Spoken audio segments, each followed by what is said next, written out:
No. Awesome. So again, in Hollywood, Hallandale, and Dania Beach, we currently have 1,236 condos for sale with 18 selling per month. Jesus Christ. Well done, Joseph. And yes, what that means is that over 400,000, less than 1%, less than 1 out of 100 units sell per month. Wow. And under 400, just 2 out of 100 units sell per month over the last 30 days. So what we'll do now is we'll move to the next area, which is Sunny Isles Beach. In Sunny Isles Beach, there are currently 1,608 units for sale, when back in January, there were 1,580 units for sale. Out of 1,608 units that are available, 22 sold in the last 30 days, which is under 2% absorption and a 73-month supply of inventory. Under 400,000 in Sunny Isles, there is a 32-month supply of inventory, under 400,000. And over 400, there is a 146-month supply of inventory.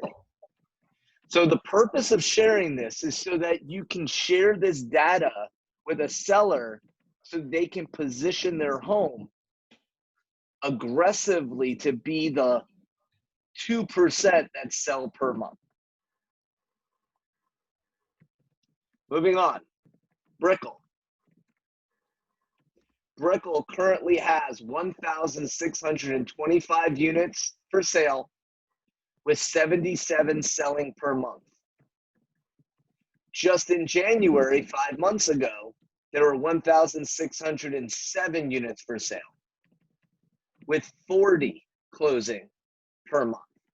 So clearly the market has started to heat up in Brickell. However, we're still at a 5% absorption rate. We want this to be around 20% for a balanced market.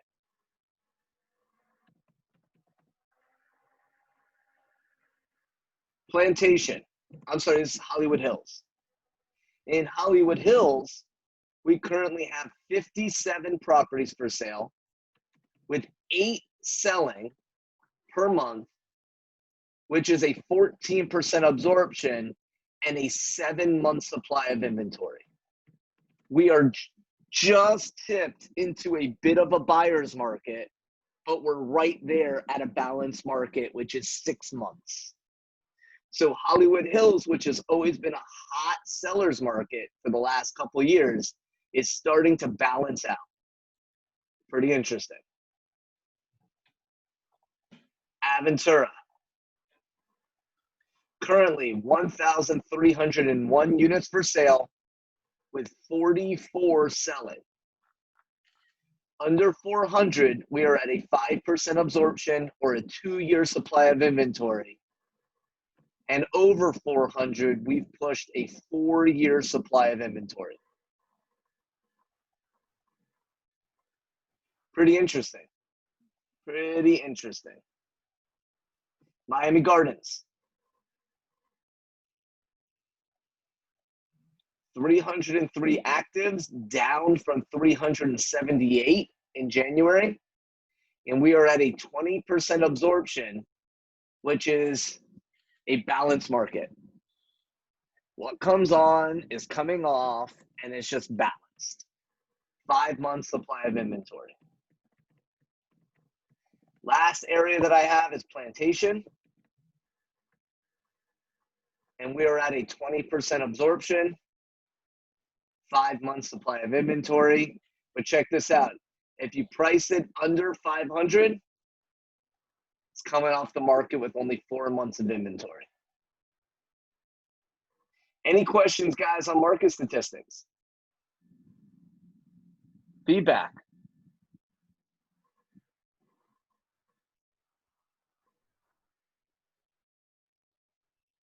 Lee, by any chance, did you do Miramar? I did not do Miramar. However, I was hoping that we would have someone ask. So check this out. What we can do here is go right into mykw.kw.com. Log in.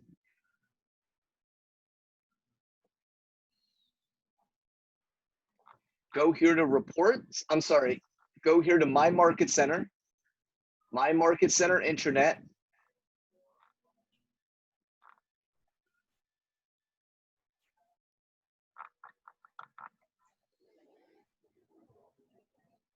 Right here to links, Josh. Go to Claris Market Metrics.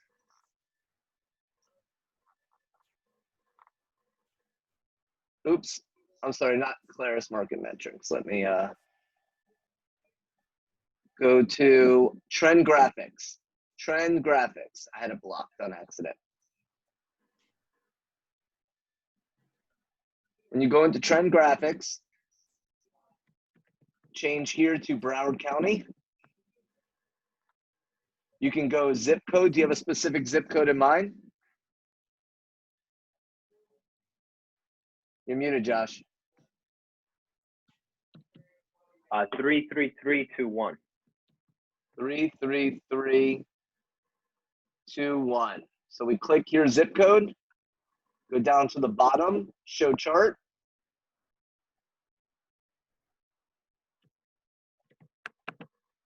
Come up here to month supply of inventory. And here's our answer. Lee, this is something new, right? We've had this for 2 years. Really? Yeah. Wow. Yeah. So this is a huge asset that all of us have. I was hoping that one of our agents would have a question about an area that I didn't do, so we will provide the opportunity to share this. However, this is something every one of you have 100% access to, and you can change the data however you see fit. Lee, where I know it shows months supply of months of inventory. Does it show absorption rate too? Well, the way that you get absorption rate is by taking the amount of properties for sale and divide it by the amount selling. Okay. So here you have April 2020. See the statistic here?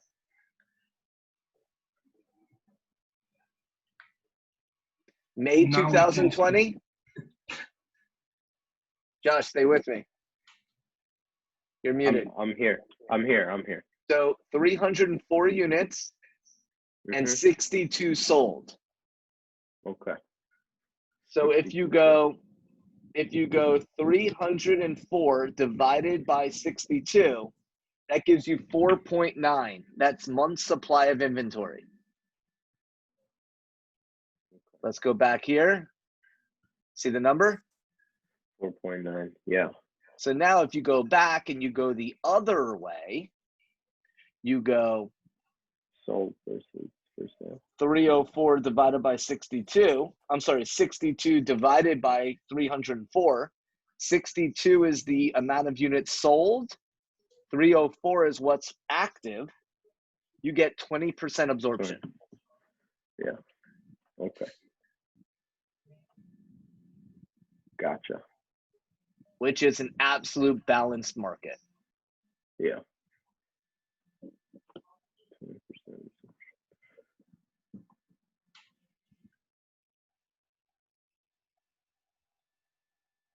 Does anyone have any questions on trend graphics?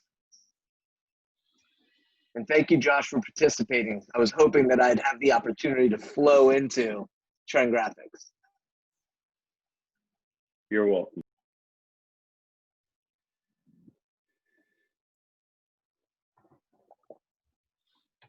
What are some ways we can use trend graphics to move our businesses forward? Let's have a mastermind on that. What areas to actually, if you're spending money or you're prospecting to focus and add value to people. It's like a just listed, just sold call, you know? Yeah. So you can use it to locate where to generate leads. What else? Or it's like an expired listing. Oh, well, properties aren't selling right now because of the virus. Well, did you know, are you familiar with absorption rate or supply months of inventory? If there was a way to show you that properties are still selling, are you open to exploring? Yeah. So where to farm and generate leads, and also to leverage statistics for a script. I love that. What else? What are other ways we can leverage Trend Graphics, which is a free tool that all of you have? When working with buyers to set the expectation of, you know, if they are planning to or try to lowball on some properties, some offers, you know, at the consultation, you can explain to them this. Yeah. To communicate with buyers the temperature of the market. What else?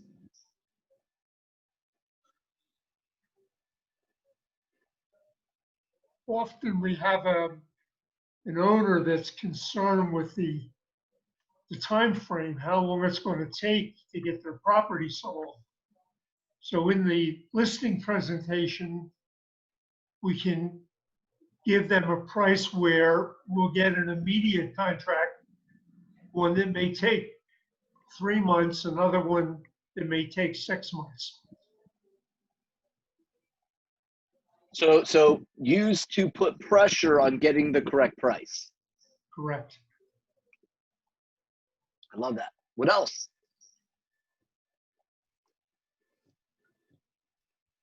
How about to negotiate terms? What does that mean, to negotiate terms? Like if a seller wants to, you know, like with an inspection period, if you as a buyer wants more, you can show them the statistic, use that as a negotiation tool to show them why they should go with what you're seeing. Otherwise, the property is going to stay on the market. Okay, so you could show that properties are not selling to help a seller self-discover they Right. should take your offer. Right. Okay.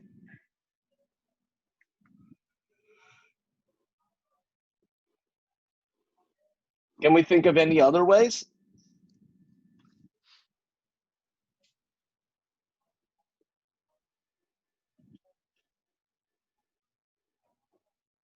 I think it's a great way to find out, you know, what areas to target specifically, Mm-hmm. because, you know, I wouldn't want to target areas where property is sitting on the market where the absorption rate is really low. Right. How about if in Sunny Isles there is 140 month supply of inventory, and a seller says, I want a 90-day listing. Could you leverage it in that regard? No doubt. Yeah, absolutely. Yeah, absolutely. Right? Hey, Mr. or Mrs. Seller, I can appreciate you only want a 3-month listing. However, currently, at the current pace that units are selling, there is a 4-year supply of inventory. And what that means is that if we price according to the properties that are currently for sale, then it will take 4 years to sell what's already for sale. Now, Eddie, what I heard you say, correct me if I'm wrong, is that you wanted to be in Orlando by the end of summer. Is that correct? Yep. Yeah. And from what I'm observing is that if we price based on what is actively for sale, then it will take us that amount of time to actually get you an offer to move forward. And then we go into conversations about supply and demand. See, these trend reports can also be used in your social media, so your clients who see you can see what the market is, and you could also campaign it to your database. Well done, Eddie. Guys, you could take a screenshot of this and start posting it on social media. You could take a screenshot of this and make it as part of your action plan in touching your sphere of influence, or your investors or your buyers, just to show that you are privy of what's going on in their area. Lee, seems to me that if you throw this kind of graphic, 90% of the people will not understand it. This kind of graphic, you have to explain to the potential buyer or seller, otherwise he will be completely lost. Agree. So Joseph, what if you just took a screenshot of this area right here? Right? You just took a screenshot of this and said, market's on the move. Would you like the details on this? Contact me now. Yep. Perfect. Yeah. Yeah, This Joseph, way, yes. we're in the sales business. Yeah, we're not the public library where you just give people information. Yeah. So we have to build the curiosity. Totally. So you use the statistics as bait to get someone to say, I want to know what that means, which provides you the opportunity to have an appointment. Remember, guys, there are 3 phases to your real estate business. Phase number 1 is lead generation, which is the process of one-way communication with people about buying and selling real estate. The second phase of your business, which may have the most opportunity to grow, the second phase of your business is follow-up, which is systematic communication with everyone that you've had contact with in your history of being in real estate. And so, Joseph, if you had 1,000 people in your database and you were to send us graph and say, here's the most updated information, contact me for a 15-minute overview. If I what take are other ways that, yeah. Right, what are other ways that you're communicating with everyone in your database? Follow up, follow up, follow up, follow up, follow up, follow up. Showing that you understand the market, showing that you can bring value so that you can do the third part of your business, which is transaction management, which is actually being a real estate agent. That's where Josh is at right now, where he's like, holy crap, I got 8 pending deals. What do I do right now? I got 17 listings. That's transaction management. That's being a real estate agent. But if we don't have lead generation and follow-up in a system, leveraging statistics, leveraging a plan, then when we have the successes, we then go to 0. And nobody wants to have 6 closings and then 0 for 3 months. I agree. So what did we hear in all this? Not in the last 30 seconds, but so far today. Let's round out the meeting with some positive vibes and energy, and I have some parting words that I'd like to share, but I want to hear from you guys what you took away from all of today.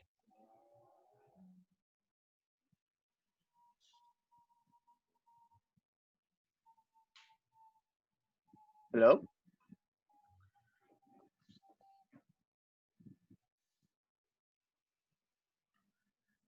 Hey, Lee. Yes. Thank you. Yes, I really like that trend graphics. It's a tool that I think that is not used as much as we can use it, especially in leveraging seller listings, like you mentioned, especially in those condo markets. That's something definitely that we have to take with us so that they can see and bring them down to reality. So I'm glad that you reminded me about that system, because I haven't been using it as much as I should. Right on. Who's next? Hi, Lee, it's Naomi. Hey, Nene. What's going on? Okay, well, I loved everything of the presentation today. Being new to Keller Williams and learning how to kind of navigate through command is still something new to me. Thank you for sharing how to get to that trend graphics. We definitely need to use the tools that, you know, we have available so we can be better at what we do, you know, not just as a sales representative, but as a, you know, like a consultation service, if you will. But what I like about the most is just knowing what the hot markets are, because as a, you know, you want to find where those hot markets are so you can, you know, leverage that, you know, begin looking at new farming areas. So to me, that is my takeaway for today. I love that. Thank you. You're welcome. So a couple more. Can I share something with Naomi? Yeah, go ahead, Eddie. Maybe any and every market is hot if the price is properly, if you price any property properly. Agree. Well, yeah, price sells everything. Price sells everything. That's fair. And yet now you have a secret weapon. All of you have a secret weapon, and that is trend graphics. So a couple more.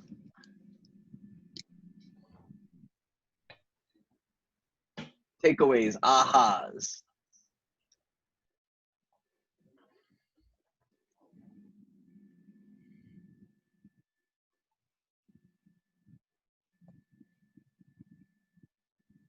Team, please. There we go. Who's next? I'll go. Thanks, Josh. I mean, pretty much it's, you know, how we're taught, and what it is generating leads. So going back to everything that you teach us has to do with, you know, how can we generate leads? How you mentioned as well is you know, get peak curiosity based on social media, things like that. You're not a library, and I forget that all the time because I want to add value. But at the same time, you want to add value to the right people. But how do you get the right people? By getting peak of interest. So that graph is awesome, man.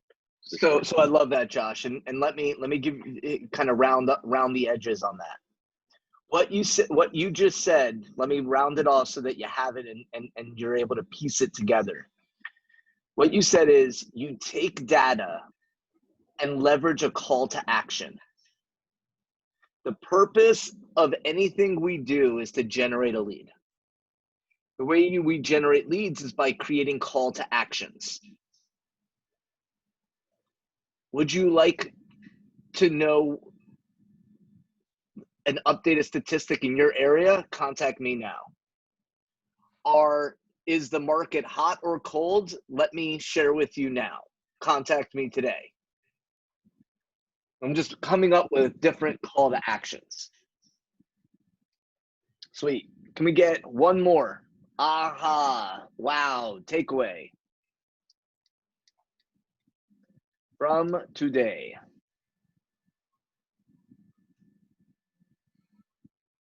One more.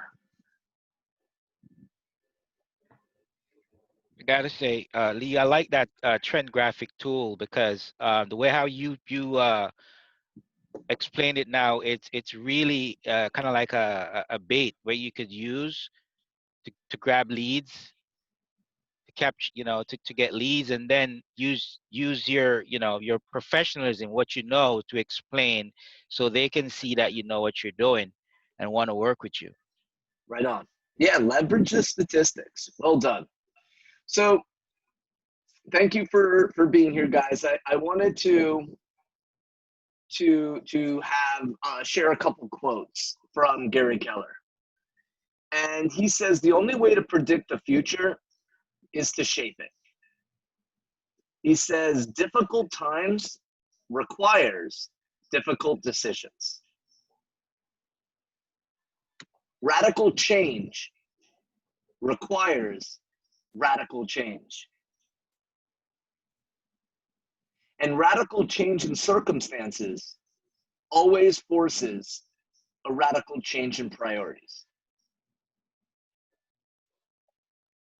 So now what? Or what now?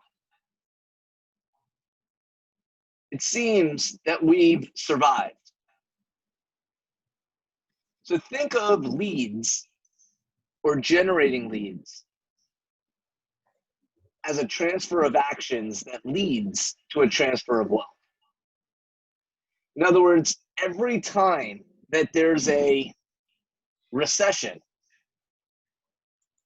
there's a transfer of wealth as well. Anytime there's a recession, the gap between the haves and the have-nots gets wider. See, what sabotages reinvention is our attachment to have things the way things used to be. We wake up wishing that things got back to the way they were. Well, here's the truth. We're not going back to the way it was. We're not going back to the way things were. As Gary says, get over it. There is a magnificent interview in Think Like a CEO with Gary Keller and Keith Cunningham. And in there, they say a meteorite hit the earth in March, and we are never going back to life as we know it before that meteorite. Keith Cunningham leveraged a piece of history where he said in the 70s, I believe it was Chrysler, threatened to shut down and asked the government to bail out Chrysler, the car dealership or the car maker. And the government said, we don't bail out private companies. And Chrysler said, well, you have two choices. You either bail us out or 250,000 of our employees go unemployed. And then you pay them. Your choice. And that moment set a precedence that the government bails out private companies. In the interview, Keith Cunningham says, we have already set a precedence. When there is anything that affects public health, we shut down. So ask yourself, are you prepared for the next shutdown? Is your business being prepared for the next one?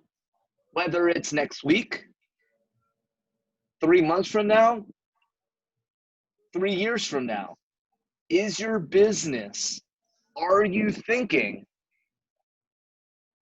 shut down? And how can you thrive if it happens? Guys, a recession is just another name for exposure. It exposes everything. It exposes your thinking, your heart, your models, your money, your actions, your people, and your business.